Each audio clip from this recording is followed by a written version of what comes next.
Olá, alunos do Eu Vou Passar, tudo bem? A gente vai falando ainda sobre inflação. Sim, tem muito pano para manga quando o assunto é inflação.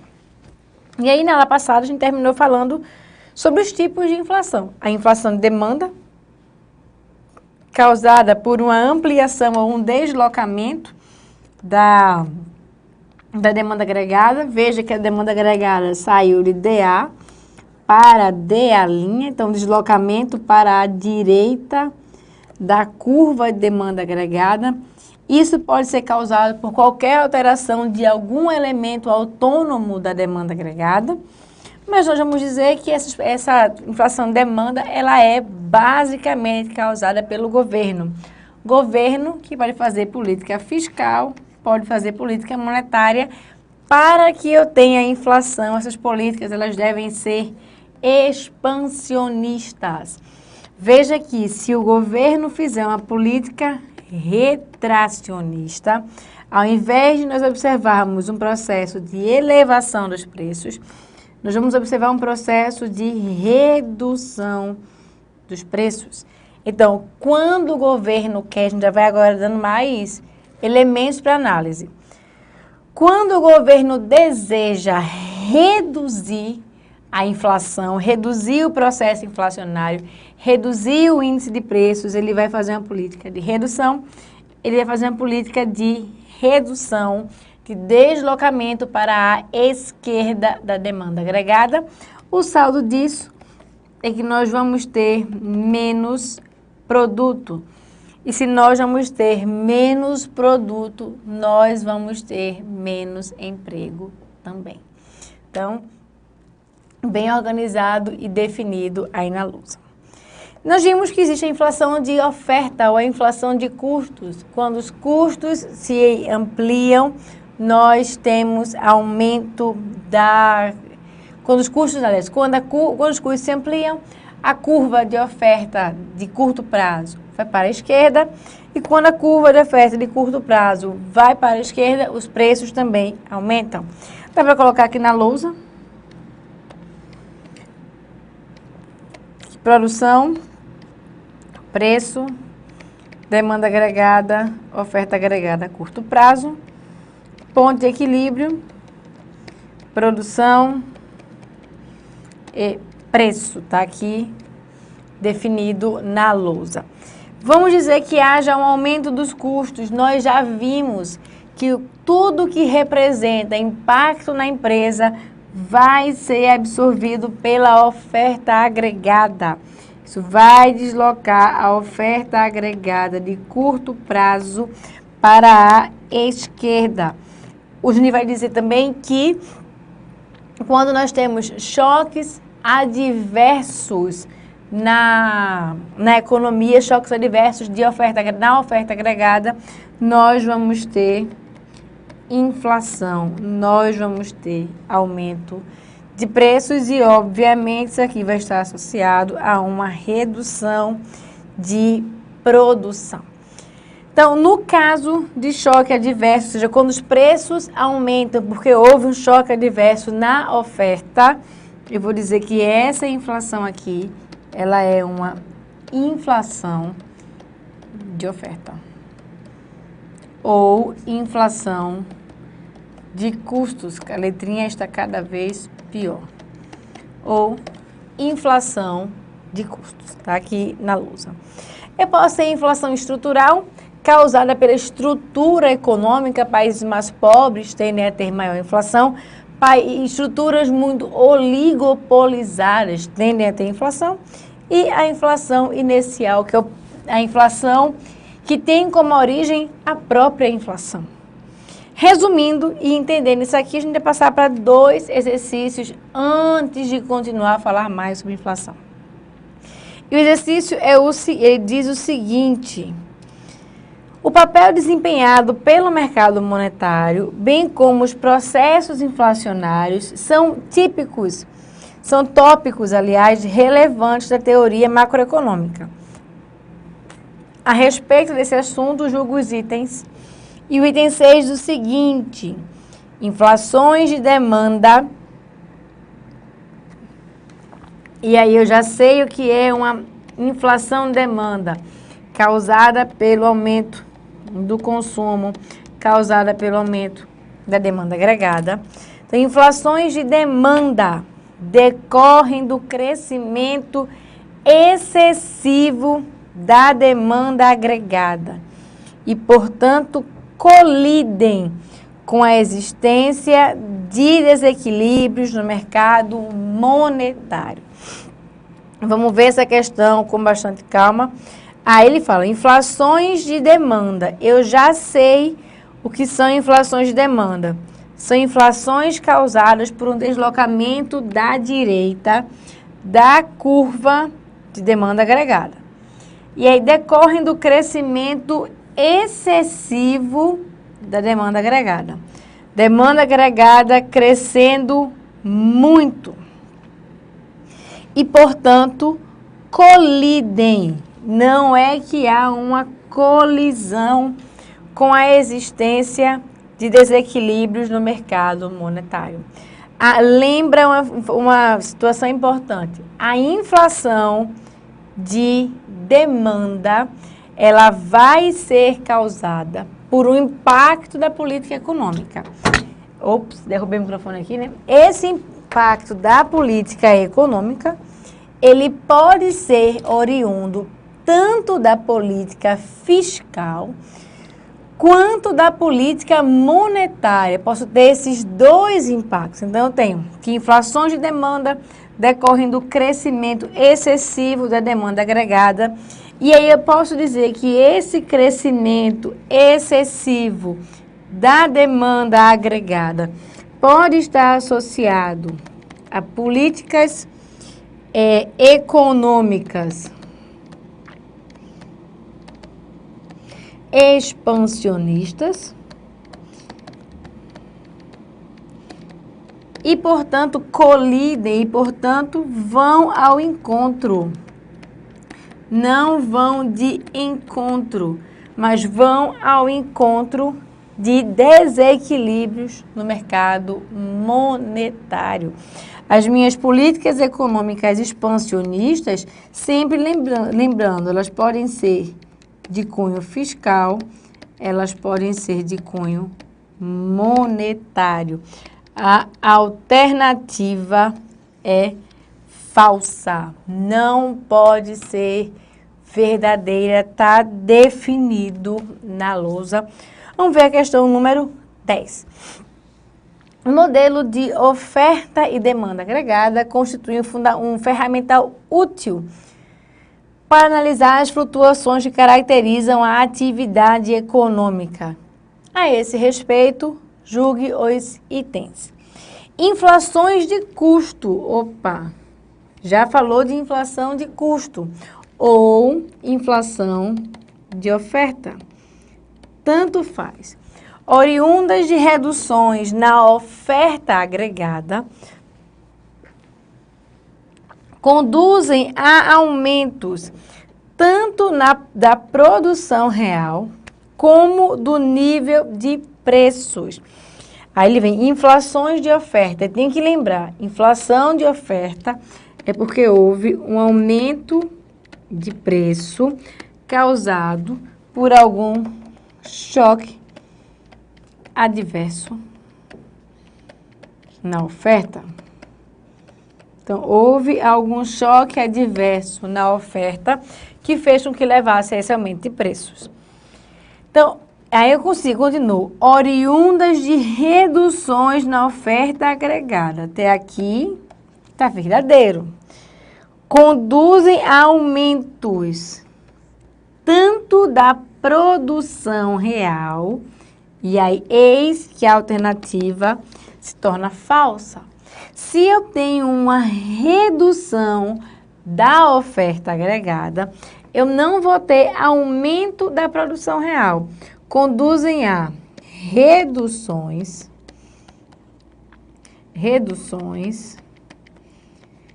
da produção real e aumento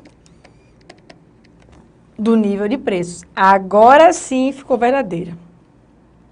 E aí, o que é que eu preciso buscar aqui ainda? Veja só, vamos tornar isso aqui, inclusive, mais intuitivo. Vamos analisar isso graficamente aqui. Não consegui visualizar, não consegui entender o raciocínio, desenho gráfico, Y e P. Demanda agregada, oferta agregada de curto prazo, ponto de equilíbrio, renda, e aqui, preço. E aí ele fala que houve inflação de custo. Quando há inflação de custo, a gente já viu, é porque a minha oferta agregada de curto prazo se deslocou para a direita. Quando essa oferta agregada de curto prazo se desloca para a direita, isso vai levar a um aumento de preços, está aqui o preço aumentando, mas está levando a uma redução da produção. Não está levando a um aumento da produção, mas a uma redução da produção, porque a minha curva de oferta agregada ela está se deslocando para a esquerda, como está mostrado na lousa, bem definido para vocês. E aí, a gente já entendeu, então, quais são as causas da inflação. Inflação de demanda, que pode ser monetária, inflação de oferta de custos, inflação estrutural, quase não aparece nas provas, e inflação inicial, muito vista, principalmente nas questões de economia brasileira. O que eu preciso saber são as consequências da inflação. Eu já entendi quais são as causas, mas e quais são as consequências da inflação? Existem muitas consequências da inflação. A primeira delas é uma distorção na alocação dos recursos da economia. O que é isso? Quando nós vamos comprar um bem, por exemplo, eu vou comprar, sei lá, Havaianas, eu chego e pego as Havaianas, eu comparo esse preço, por exemplo, com o preço da Ipanema. Então, eu consigo comparar os bens para saber se um bem é caro ou se ele é barato. Aliás, para que eu saiba que se um bem é caro ou se ele é barato, eu comparo o preço desses bens com outros bens.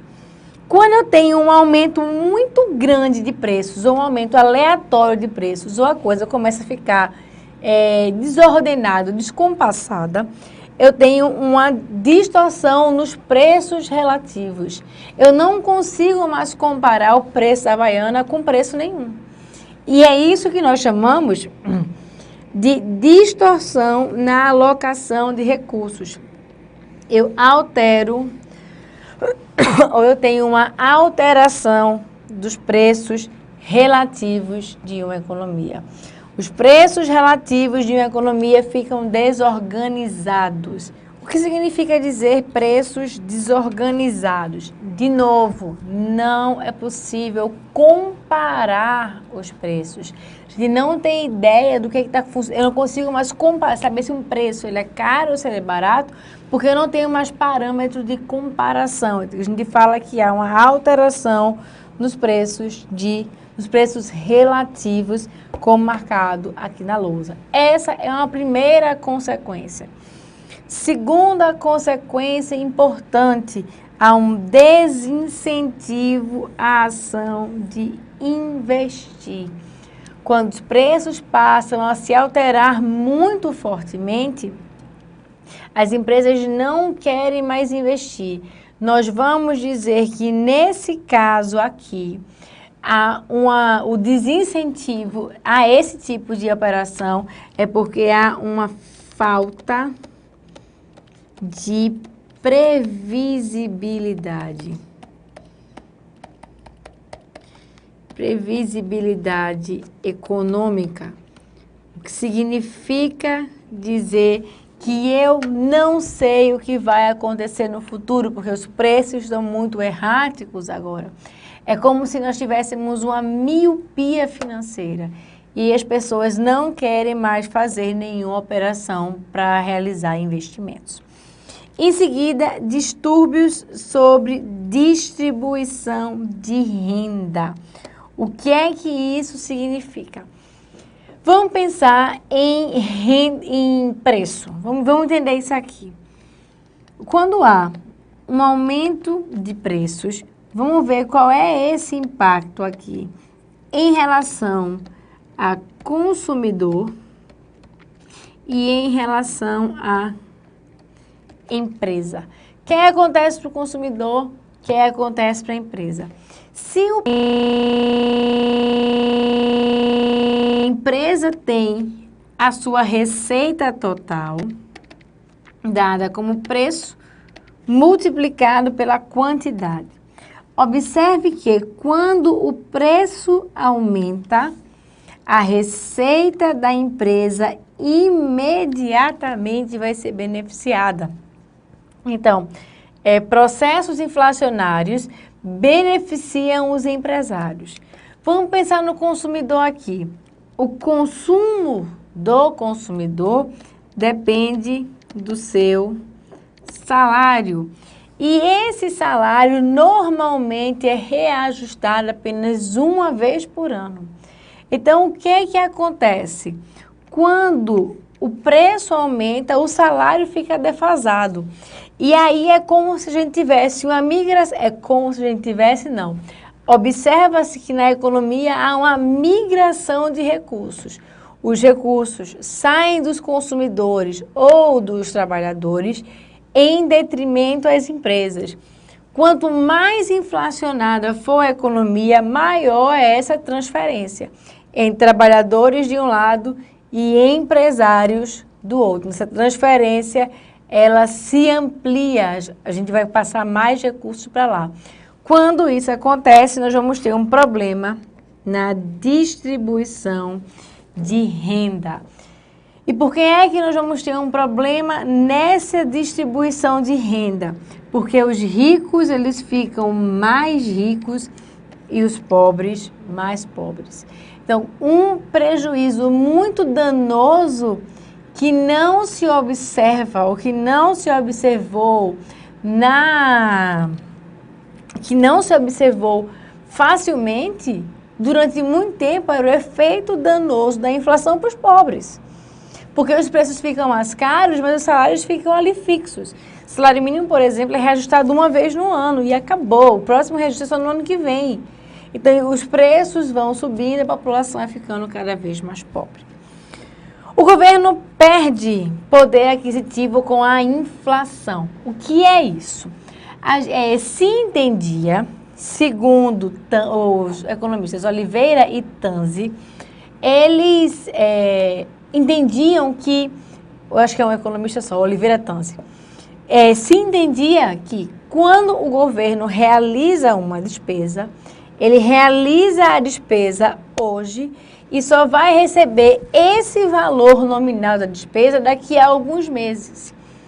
Em um período extremamente inflacionário, o que é que vai acontecer? Está aqui o meu fato gerador de despesa, foi até no quadro.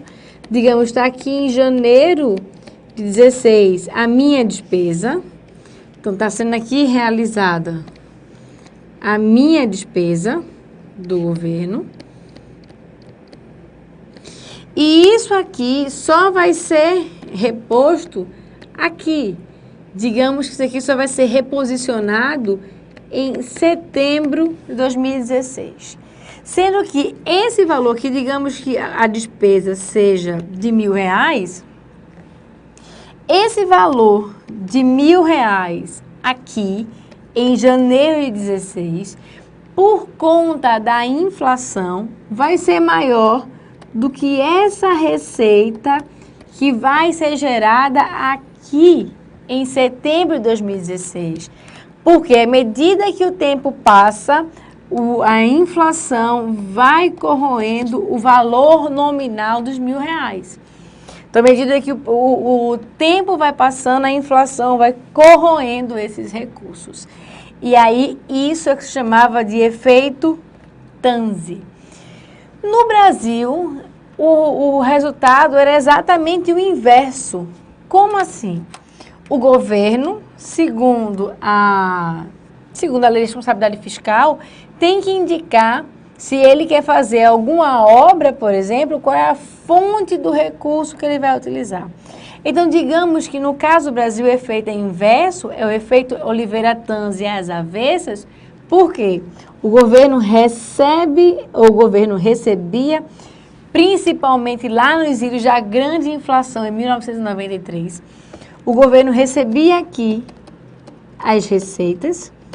Então, aqui os R$1.000, ou as 1.000 unidades monetárias, e o que aí o governo fazia com o fornecedor? Ele segurava o pagamento e não liberava. Ou seja, a obra era construída em janeiro de determinado ano e só era paga em setembro de determinado ano. Aquele valor estabelecido pelo contrato, valor nominal, digamos, de R$1.000.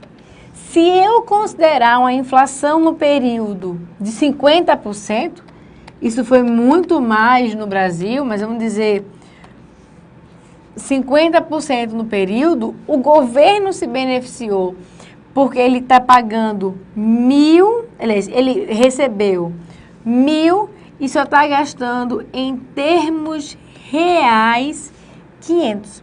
Ou seja, como o governo tinha primeiro as suas receitas, para depois realizar as suas despesas, o governo acabava se beneficiando com essa operação. Tanto que ficou conhecido que no Brasil nós tínhamos o efeito Tanzi às avessas, chamados de efeito Patkin. Então, é uma outra forma de analisar as consequências da inflação. Veja que no primeiro efeito, o efeito Oliveira-Tanzi, o governo se prejudica porque ele passa a receber menos em termos reais, e no efeito Tanzi às avessas, ou no efeito Patkin, quem se prejudica é o terceirizado, quem se prejudica é o prestador de serviços para o governo. Finalmente, existe o processo de senhoriagem ou processo de imposto inflacionário. Então, inflação, além de prejudicar na alocação dos recursos, quando não permite que eu compare preços, além de desincentivar a ação de investir por parte das empresas, além de gerar distúrbios na distribuição de renda, além de mexer no poder aquisitivo do governo, ele também pode gerar o que nós chamamos de senhoriagem ou imposto inflacionário. O que é isso? A perda do poder aquisitivo da população via aumento de inflação, só para apagar aqui. Então, a população vai perdendo poder aquisitivo via inflação e o aumento de recursos à disposição do governo em virtude da emissão monetária. Como é que eu entendo isso? Veja só, o governo vai, digamos, precisar pagar uma determinada conta. Ele precisa pagar a construção de uma obra. Quando ele faz isso, ele pode fazer isso via tributação, que não gera inflação, mas ele pode fazer isso via emissão monetária. Então, o governo imprime moeda para pagar uma obra. O governo não vai imprimir moeda para dar para o povo. O governo vai imprimir moeda para pagar as suas contas. Quando o governo faz isso, quando o governo amplia a sua emissão de moeda e coloca isso via pagamento na economia, vai gerar perda do poder aquisitivo da população, porque nós vamos aumentar o volume de inflação e nós já entendemos que isso vai prejudicar o consumidor. E isso aumenta os recursos à disposição do governo, porque quanto mais o governo imprime, mais ele tem recursos a seu favor. E esses recursos a seu favor, eles existem por conta da emissão de moeda. E aí, de acordo com o economista Milton Friedman, um economista super famoso, ele diz que a inflação é a única forma de taxação que pode ser imposta sem legislação.